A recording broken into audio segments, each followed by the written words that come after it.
Thank you for attending today's webinar. We appreciate your time and interest. I want to make sure I thank StreakWave for hosting, and especially thank you to Mike and Angela for supporting me during this today's webinar. I also have Eddie Lee here, who's one of our product line managers to support us in regards to any questions that we may have. Today's topic is Wi-Fi 6E.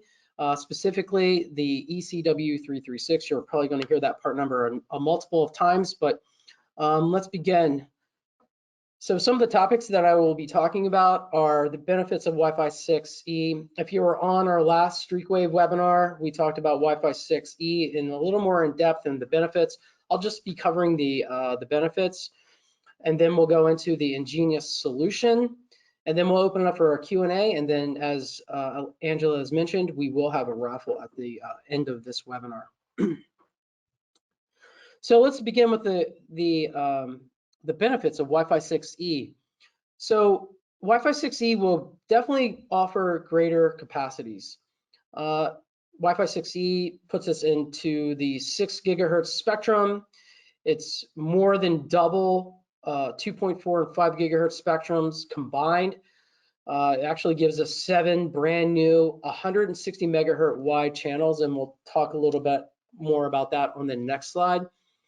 It will be more efficient, so the 6 gigahertz traffic will benefit from the spectrum management, which is new spectrum, along with the efficiencies of Wi-Fi 6, the Wi-Fi protocol that will pass traffic more efficiently. So it will pass traffic more efficiently on 6 gigahertz, the new frequency band. So this frequency band is more, there's less interference, and there's definitely less interference from basically 2 decades of legacy devices. So we have to keep that in mind as well. And we'll see that when we move to the next slide. It will offer high performance. We have seen multi-gigabit speeds per device, and ultra low latencies perfect for a lot of different things, such as gaming, augmented virtual reality, robotics, and other latency sensitive applications. So there's a number of benefits to Wi-Fi 6E. Now, this next slide really gives you a good understanding of what I mean by that. So Wi-Fi 6E is the 6 gigahertz frequency band, and you have 2.4 and 5 gigahertz. So you can see that 6 gigahertz, how big that frequency band is compared to 2.4 and 5. You know, for the last 23 years, we spent our time in 2.4 and more recently in 5 gigahertz, and now we have this new realm of 6 gigahertz. Also, you should take notice of the number of channels that you will have available to you in 6 gigahertz. If you think about 5 gigahertz, that's typically where we design most of our networks. You have 25 20 megahertz channels, 12 40 megahertz channels, 6 80 megahertz channels, and 2 160 megahertz channels. Whereas in 6 gigahertz, you now have 59 20 megahertz channels, or excuse me, yeah, 59, and then 29 40 megahertz channels, 14 80 megahertz channels, and 7 160 megahertz channels. Typically, when we're using these different channel lists that you see on the left, we're trying to grab more, we're bonding channels as we move up from 20 to 40 to 40 to 80 and 80 to 160. We're bonding channels, and the reason we're bonding channels is to achieve higher speeds to client devices. In 5 gigahertz, we had less opportunity to bond channels, but just because of the number of channels that we had available to us and non-overlapping channels. You can see in 2.4 we have even less, and we typically don't use 2.4 when designing Wi-Fi. We typically use 5 gigahertz, and now we're moving into this new realm. In this new realm, I'll give you an example. Our office is about 10,000 square feet. We could potentially use 80 megahertz channels in our office that has 5 to 6 access points and have plenty of channels to choose from in 80 megahertz. We could even consider 160 megahertz channels in this type of environment. But you do have to be careful, because as you bond channels, the noise level goes up, and so you have to be really careful of that. But you do have more opportunities to bond channels and achieve more speed or higher speeds with your different client devices. You just really need to understand the environment, what the clients need to do, and understand the RF environment as well. So, and your neighbors actually as well. So 6 gigahertz alleviates a lot of things. The problems of network congestion, solves challenges related to crowded office environments. It's going to improve the responsiveness, of cloud and collaboration applications, and allow teams to enjoy the fastest speeds when sharing, backing up, and updating files. So it will provide a lot in regards to how we function in the Wi-Fi industry today. So with that said, I'll move on from here so that we understand some of the benefits of Wi-Fi 6E and talk a little more about the EnGenius solution, because I do have a lot to cover within this section. So our new solution is called the ECW336. When you see the prefix ECW, it's EnGenius Cloud Wireless, and then 336 is around the technology and what it can do, and I won't go into that in great depth. So let's talk about the ECW336 really quick, and I'll show you actually a couple sample units that we'll demo today. So the 336 will MSRP at $699, that's retail. Obviously, you need to go and check your pricing with StreakWave. This particular device is a cloud-managed Wi-Fi 6E access point. It's a tri-band access point, so it will operate on 2.4 gigahertz, 5 gigahertz, and 6 gigahertz. EnGenius has direct relationships with Qualcomm. We use the Qualcomm quad-core CPU. In regards to, let's talk about theoretical speeds on the different bands. So 1.1 gigabit per second on 2.4 gigahertz, 2.4 gigabits on 5 gigahertz, and 4.8 gigabits on 6 gigahertz. It's a 4x4 antenna design. The Ethernet port on the back is a 5 gigabit Ethernet port. It's PoE plus, so it's 802.3 AT compliant. So it can be powered by a compliant PoE injector or a compliant PoE switch. The radio power, which we typically don't bring up in a webinar, is 23 dBm. The reason I bring it up is you do have the capability of meshing this particular device, so you could mesh on 6 gigahertz. And in those situations, you may turn up the power so you have longer reach on the backhaul side. You just want to be somewhat careful with turning power up on the client side, so you have to be careful with that. In regards to the antenna, on 2.4 gigahertz, you have a 5 dBi antenna. 5 gigahertz, you have a 6 dBi antenna. And then on 6 gigahertz, you have a 5 dBi antenna. These are omnidirectional antennas. This device has been certified by the FCC, CE, and IC, and it does have a 2-year warranty. So let me just show you really quick what this device looks like. Let's spin that up. So I should be, should be live. So just to give you an idea, this is our traditional Wi-Fi 5 access point. It's a ceiling mount access point. That's the back of it. This is our wall plate access point. And then this is one of our most popular. It's a 4x4 11AX access point. It's a very similar size to the, this is the new 336, ECW336. So very similar in size. I will be demoing this particular device. It has a reset button, Ethernet port, and power. In most cases, you're going to use the Ethernet port to power up the device, and it will be a ceiling mount. There are two mounting kits that can go into a ceiling that you mount on the ceiling first, and you slide this device into place to be mounted on the ceiling. So we'll talk more about this, and I'll do a live registration of this particular device, and I'll create a network in the cloud as well. Okay. Okay, so let's quickly touch on this. The ECW336 does have a local graphical user interface, but you shouldn't need it or make any changes here. This is 100% a cloud device. I show this interface because the only time you'll use this interface, and Eddie, you correct me if I'm wrong, is if you're really troubleshooting the device. If you're not troubleshooting the device, maybe it's not reaching the cloud for some reason, this is the only time you would use this particular local interface. Any other time you wouldn't use it. Firmware updates happen through the cloud. You can do, as you can see, you can do a firmware update here, but typically, I would say 99% of the time it's going to be in the cloud. There's that 1% that there's some weird issue that you would maybe use it at the local interface, but you wouldn't use it. There's really just two tabs, device status and then local settings. It does check connectivity, the IP addressing, if it's static or DHCP, and if it's registered or not.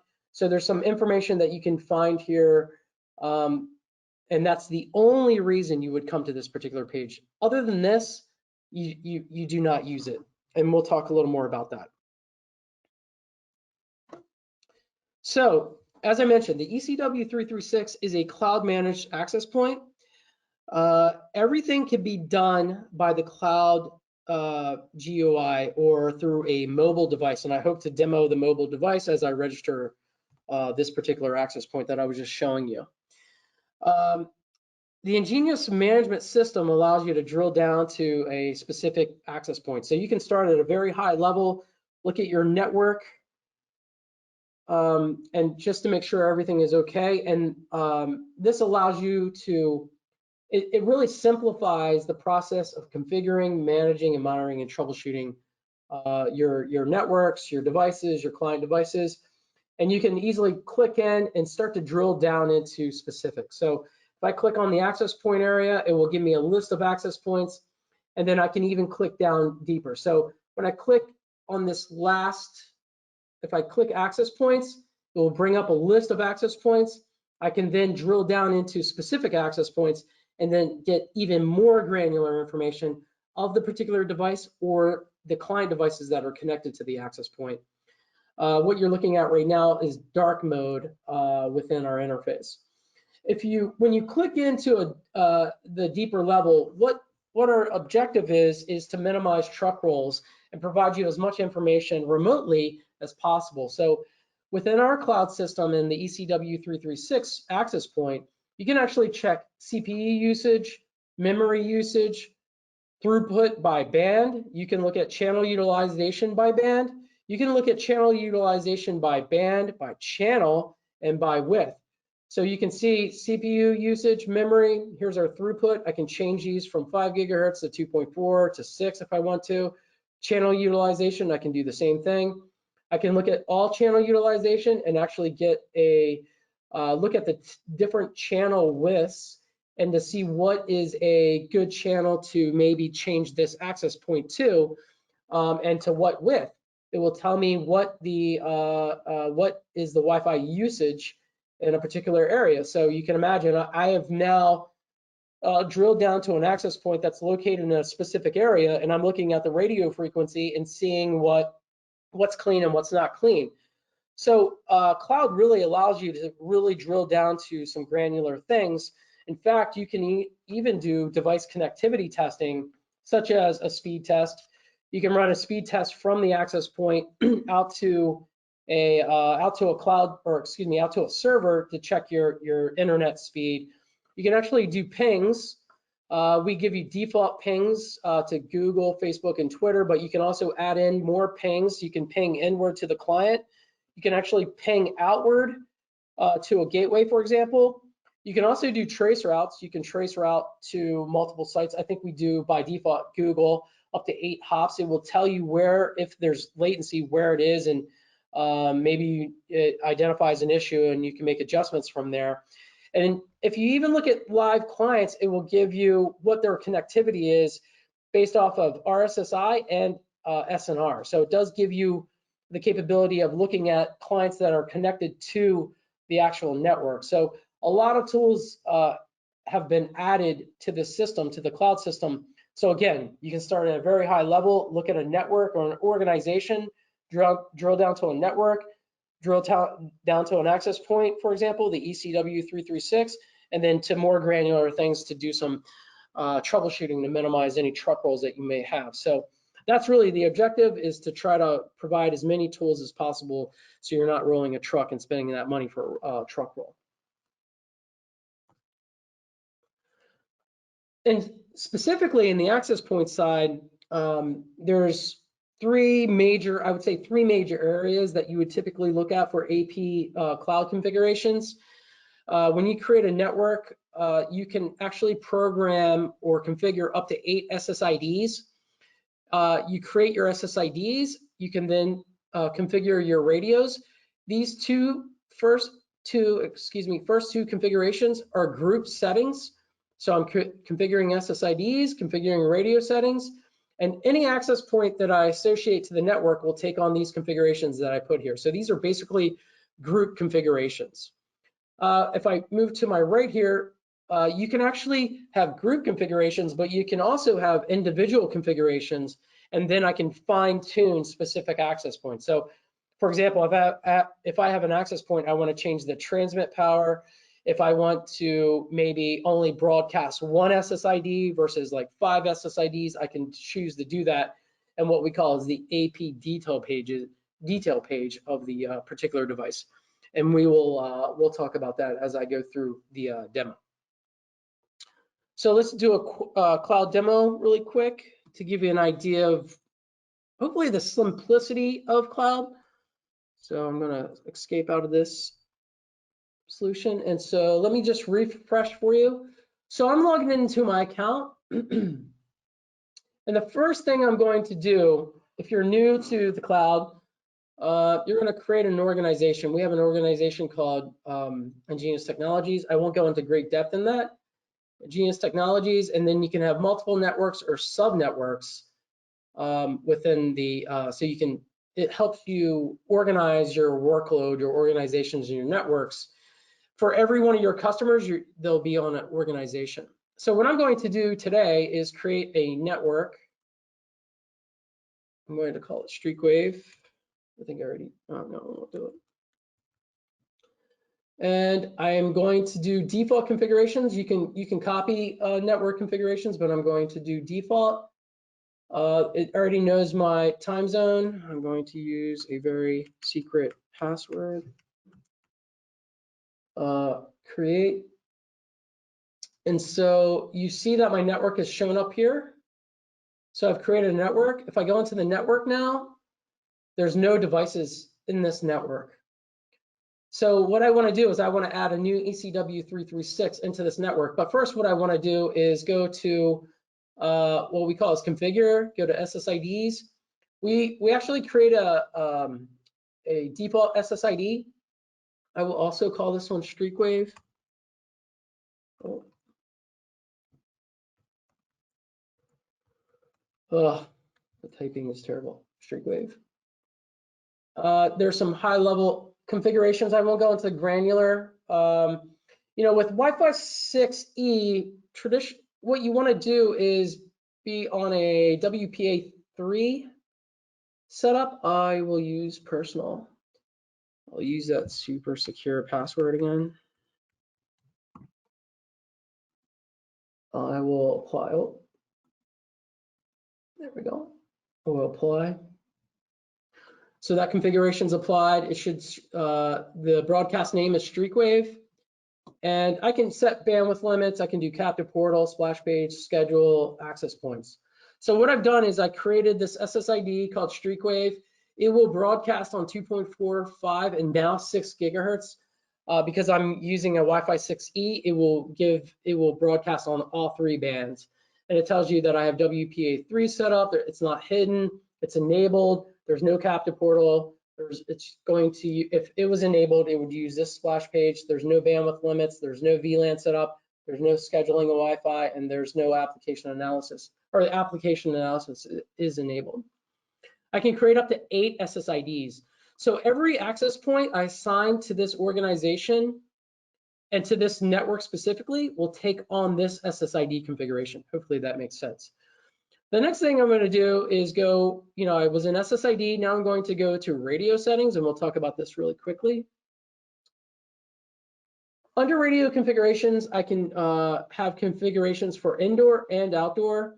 Because this is an indoor unit, cloud knows if it's an indoor or an outdoor unit. So I will only pay attention to the indoor configuration. So I have several selections here. We have really some granular configurations that you can do here.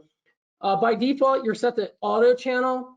And I would say for 6 gigahertz, I would leave it for auto because it's a fairly clean environment in regards to that frequency band. You may want to channelize on 5 gigahertz, but I'm going to leave everything to auto. Channel width, you can really, for 6 gigahertz, I'm going to crank this up to 160 megahertz. 160 megahertz meaning I'm bonding multiple channels, meaning I'm maximizing on the performance side.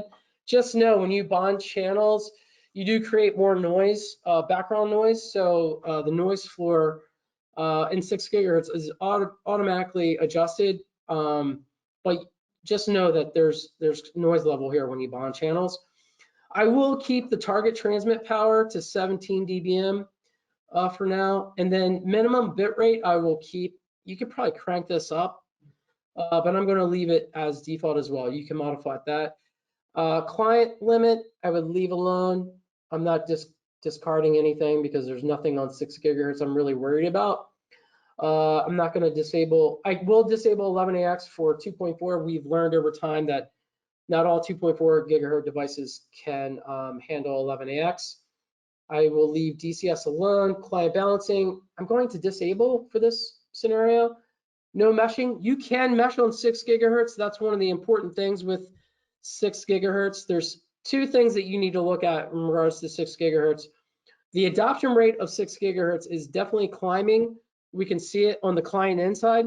So what I mean by that is more and more client devices going into your Wi-Fi networks will be able to support 6 gigahertz. So that adoption rate is climbing. It will be interesting to see in September if the new iPhone will have 6 gigahertz. Samsung currently has it. There's multiple Dell laptops, Lenovo, the ThinkPad. I'm running a ThinkPad. It supports 6 gigahertz. You can actually find 6 gigahertz mini PCI cards or express cards, I guess they're called now. I'm not sure. You can find them online for about $49. So the adoption rate is definitely climbing on the client side. The other reason you would use 6 gigahertz is meshing. You can backhaul on 6 gigahertz and your 2.4 and 5 gigahertz are serving the client devices. So if you have legacy client devices, you can attempt to mesh on this 6 gigahertz band. And you should see some pretty nice speeds when you're meshing a 4x4 to a 4x4 on 6 gigahertz, a very clean frequency band. At 160 megahertz, that would be interesting to see those applications. We haven't seen them yet, but so this is my configuration. Now, the one thing I really want to talk about is you see exclude DFS, you don't have to really worry about that. That's 5 gigahertz, but PSC channel, always leave this enabled. There isn't a reason, there really isn't a reason to disable this unless you're in a testing phase in environments. PSC, is primary scanning channel. You want to keep that enabled. When you have client devices probing within 6 gigahertz, they're using 20 megahertz wide channels. Now, if you recall, there's 59 20 megahertz channels. It will take a client device a very long time to scan all those channels as they're probing to move and move between access points and associate the access points. So what you do, if you disable that, you're going to cause a big delay with your client devices. So you want to leave this enabled. Now, because our access point is a tri-band access point, all your probing on your traditional client devices, even your tri-band client devices, they will probe on 2.4 and 5 gigahertz. And then the access point's smart enough to go, okay, this is a 6 gigahertz compliant device or a ready device. I'm going to move them to the 6 gigahertz band to give them the best performance possible. So for example, when my iPhone that supports 2.4 and 5 gigahertz associates, if my iPhone was a 2.4, 5 gigahertz and 6 gigahertz device, I'm actually going to onboard through 5 gigahertz, and then it's going to transition me over to 6 gigahertz. That's the onboarding process. That's out of band onboarding. There's in-band onboarding, which would happen on 6 gigahertz. We're not in that situation right now. You're going to have all 3 bands active, unless you're testing, for example. So in any case, always keep PSC channel turned on. So I'm going to apply. Sorry, it's probably spent a little more time on there than I wanted to. So now I've actually applied, and that's my SSID configuration, that's my radio configuration, and that's really all you really have to do. The next step is, okay, I have this access point that I want to onboard. What do I do to be able to do that, right? There's multiple ways that you can do it. One of those ways is through the cloud interface, which I will show right here. You go down to this building icon, go to inventory, and you simply click register. When you click register, you type in the serial number. You can do one at a time, or you can do multiple at a time, and you just simply click register. There's also another way to do this, and that's through the mobile app. So let me hide this really quick so I don't have too many screens running at one time. So I have my phone app. I'm going to log in through my EnGenius Cloud Go app. And so what I'm going to do is, you see this small plus sign right here? I'm going to click on that. Oh, let me go back. I don't want to. You'll see that Streakwave is shown up in my app. That's the network I created. I'm going to hit plus, and I'm going to say register. It's going to go to my phone icon. And you can see here's the access point I was holding up. I'm going to scan the QR code. And it immediately scans. It gives me some stats on that: MAC address, serial number, model number, and say register. That was another demo. I'm going to just call this device the 336 and assign to a network. I'm going to assign it to the Streakwave network. You'll notice the bottom network called Streakwave, 0 switches, 0 APs, 0 clients, and I'm going to apply. And I'm going to go next, and then from there, you're clicking finish a number of different times, and then you're going to plug your access point in. And you'll see very quickly, if I go into the app, I have one access point registered. So it's already identified that, oh, Brian's assigned to the ECW336 to me, it's assigned to the network. It's currently offline. It takes a little bit of time because it's got to check for firmware updates and configurations. But just to show you the app, this is what the AP looks like in the app. And so if I scroll through, it says, okay, I have my SSID, it's Streakwave. I have WPA3 personal. It's going to broadcast on 2.4, 5 gigahertz and 6 gigahertz. It's not meshing, that's turned off. My IP addressing is DHCP and the DNS. I can look at the clients, the logs of the AP, the radio statistics. I can do a replace function. I can reset the device to factory reset. I can even take a photo if I want to of the access point.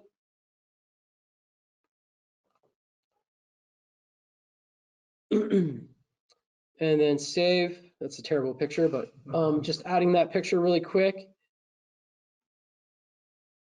Oh, let me get that out of there. And so that picture will show up. And so I can go back to dashboard, and we'll wait for that to spin up. That might take a little more time than normal. So this is where the demo might go bad. So we'll just wait for that to go up. But so at this particular time, I would like to open it up for any questions that you may have, and we'll try to answer any of those questions. And I'll patiently wait for this access point to come up. It may or may not come up right away, but let's open up for any questions that you may have. Remember, we have myself and Eddie Lee, so any questions that you have, we can try to answer for you. All right, so we did have a question that came through earlier. They're asking, the 5 gigahertz is half the distance of 2.4. What is the distance for good connections for 6 gigahertz? Okay, so that's a great question. So the wavelength of 5 gigahertz and 6 gigahertz is pretty similar. I don't have the particular links with me in front of me right now, but they're very, very similar. So you will, I will say this based off of my experience. When I initially did a webinar a couple of months ago on Wi-Fi 6, I would have said it's very, very similar. You can almost do a rip and replace with radios operating on 5 gigahertz. My response changes.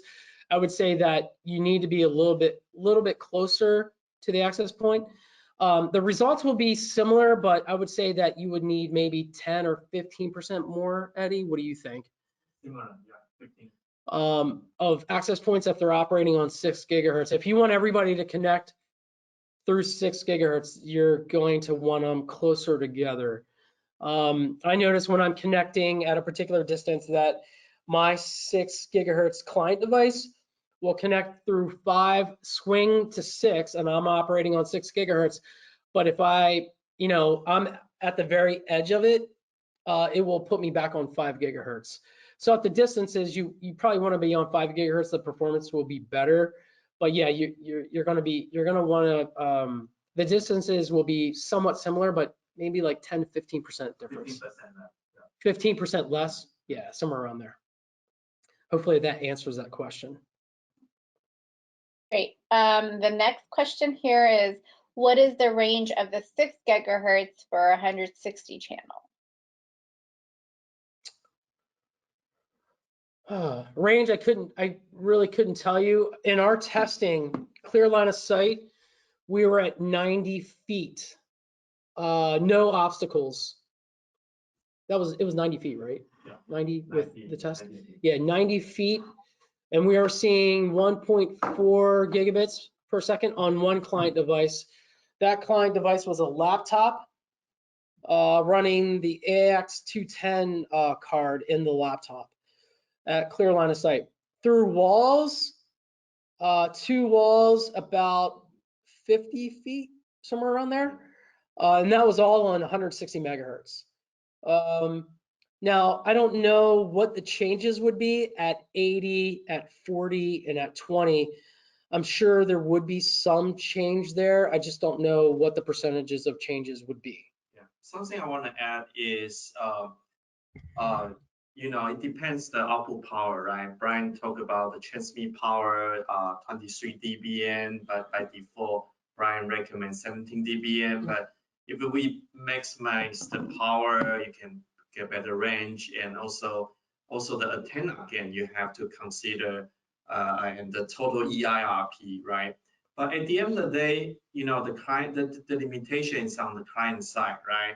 The client side sometimes a 2x2, 1x1, or they probably cannot get to like I would say 300 feet, like 250 feet the max.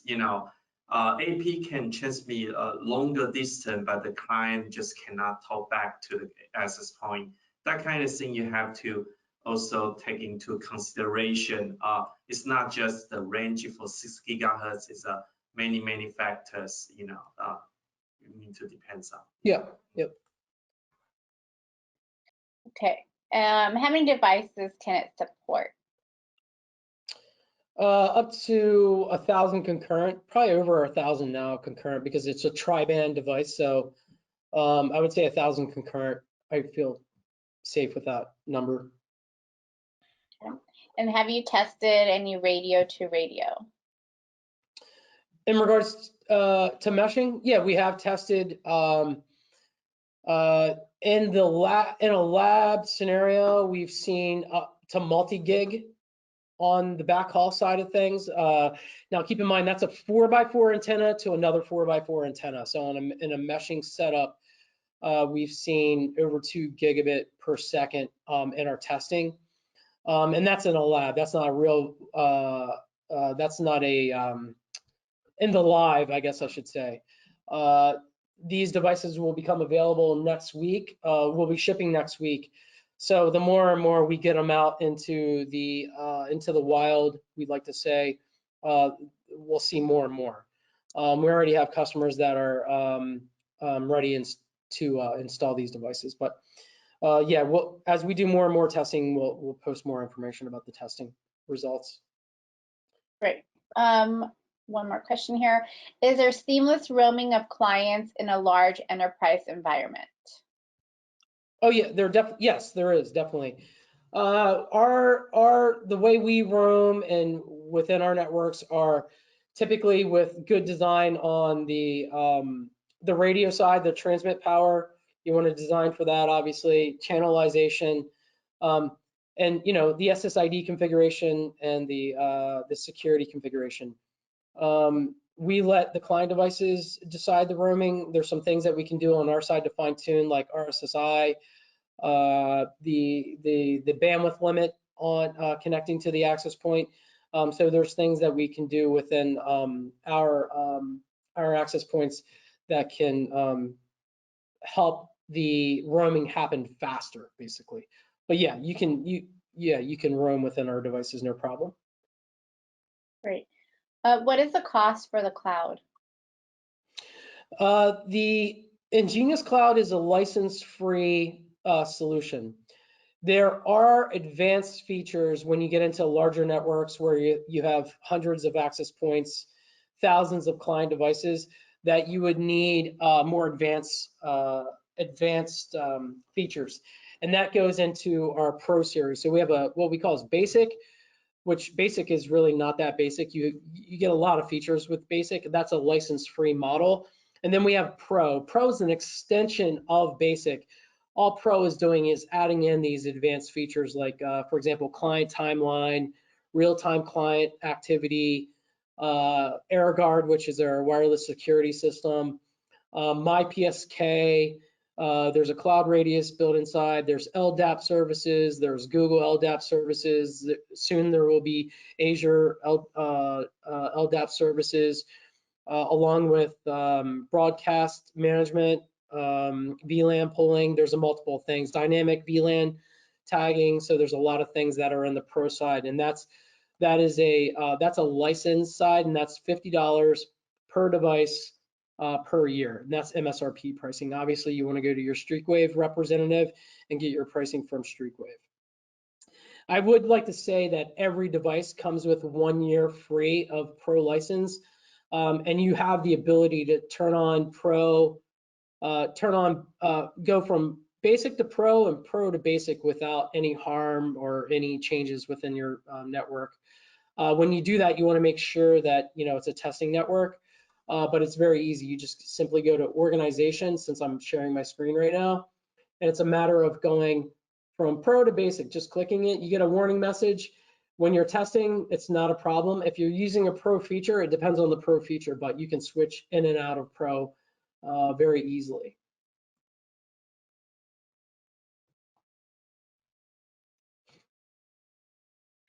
Perfect. I don't have any further questions. So Okay. if you want to go back to the demo, if it's ready, go to that.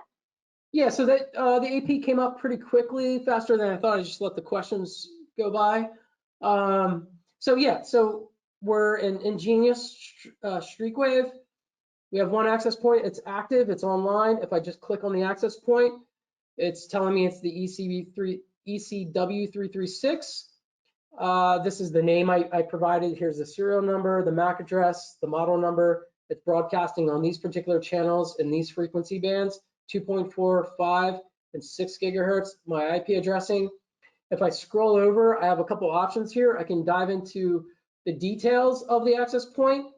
I can go into what is called diagnostics. I can reboot and I can do replace. So I won't go into replace, but let me go into details. Now I'm looking at the particular access point itself. It's giving me more information about that access point. If I stay in summary and not go to these other menus, I can scroll down, see if there's any bandwidth that's happening or throughput that's going on. I can pick and choose the SSIDs if I want to broadcast or not on this particular SSID or on this particular AP. I can change the radio configurations here if I want to.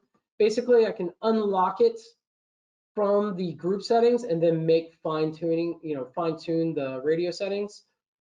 Meshing, IP addressing, there's my picture, my great picture that I supplied. Logs, any logs of it onboarding, for example. A lot of people forget about the filtering. There's filtering that you can apply to the logs. If there's any clients available, you know, I would find them here. Obviously, I'm not broadcast, you know, nobody knows that it's broadcasting right now. And I have that super secure password on there, which is 0, 1 through 9. If I go to diagnostics, diagnostics really gives me a granular look of what's happening within the AP, CPU, memory, throughput, channel utilization. I can test the speed. I can do pings, trace route, and then I can check channel utilization. We haven't added channel utilization for 6 gigahertz. Like I said, it's a really clean, or I should say pristine frequency band currently right now. So it will be eventually added. There will be a lot of channels on here to review. So I think we're working through the displays of what that will look like. So there's multiple things here. You can also look at live clients. Again, there's nothing is there because nobody's connected. But you can, like I said, you can start at a really high level, going from the dashboard and start to dive in to the particular network and the functions of the access point, and go into troubleshooting or just analyzing the information. So with that said, I think I've covered pretty much everything. We do want to raffle off 5 of this new access point, which is the ECW336. MSRP is at $699. You always want to check your pricing with StreakWave. Again, this is a tri-band access point. It's operating on 2.4 and 5 gigahertz, or 2.4, 5 gigahertz, and 6 gigahertz. It's using Wi-Fi 6 on the 6 gigahertz band, so high efficiencies within that band. Theoretical speeds in the different bands will vary. Our testing showed a client device connecting and transferring at 1.4. We used iPerf to test that. Your results obviously will be different in different environments and different client devices. It does support a 5 gigahertz Ethernet port, and that's a PoE plus device. Just a quick note, the access point comes with mounting brackets. It does not come with a PoE injector. It does not come with a power supply. Just be aware of that. Most of our customers are using our PoE switches to be able to do that. And obviously with cloud, you want to have that option as well. So it's a PoE plus device. So you can mount these devices approximately 328 feet away from the power source. And that's the beauty of this particular device. So Angela, if you want to run that raffle, hopefully I've given you enough time to run that raffle. Yeah, there's actually just a couple more questions that came through, so want to just Okay. check those before we get into that, and that would be great. The question we have is, who makes your PoE switches, and is the cloud included? Yeah, that's a interesting question, I would say. We're the manufacturer, so we manufacture all of our devices.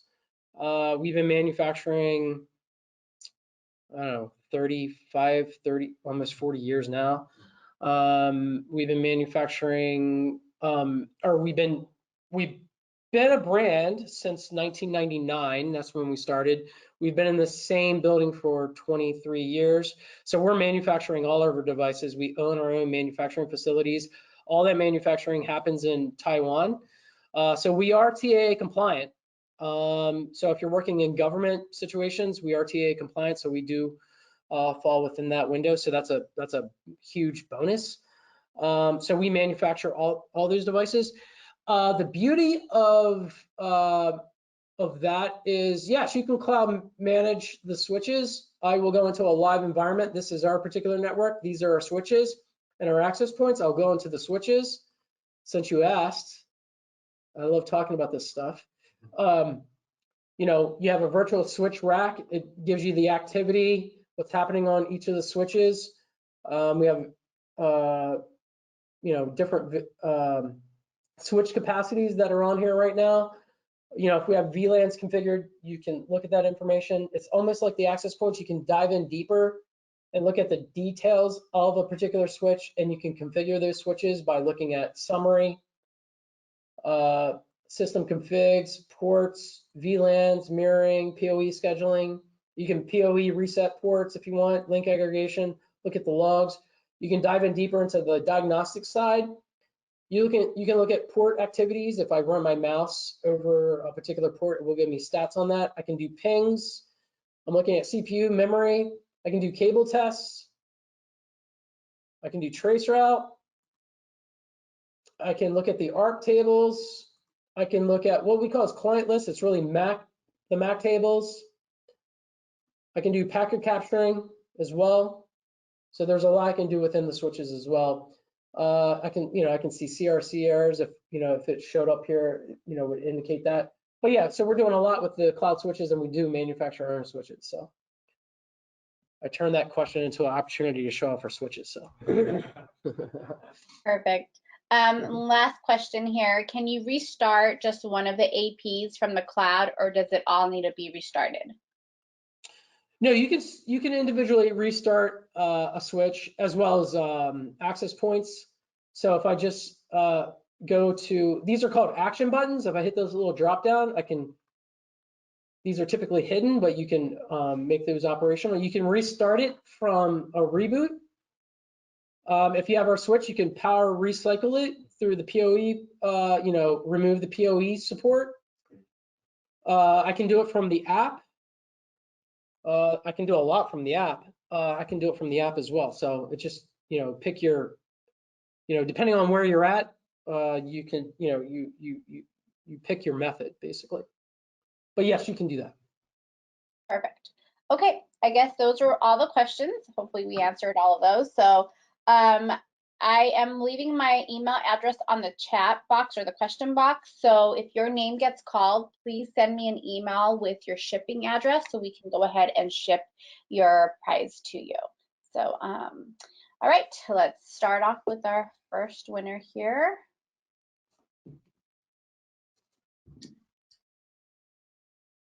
We got Francisco Galliu. So please email me your billing address, shipping address. All right, and then number 2, here we have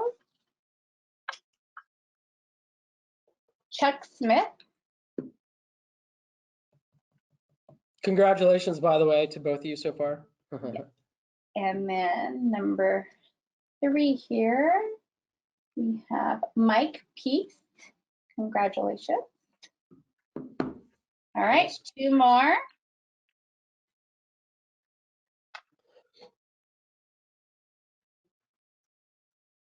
We have Walter Chikamoto. Sorry if I'm butchering your guys' name. And last but not least, we got Norman Ford. So you guys are all the winners. So congratulations. Again, I put my email on the chat box, so please go ahead and email me your shipping and address, and we'll go ahead and get that shipped out to you guys. And I don't have anything else. Bryan, if there was anything else that you wanted to add? Yeah, sure. So congratulations to all the winners. Welcome to 6E.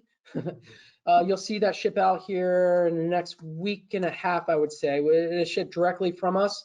I want to thank Streakway for hosting. Angela, thanks for supporting us on this webinar, and thanks for doing the raffle. So we appreciate your time as well. And I appreciate everybody's time, and have a great rest of the week. So thank you so much. Thank you, everybody.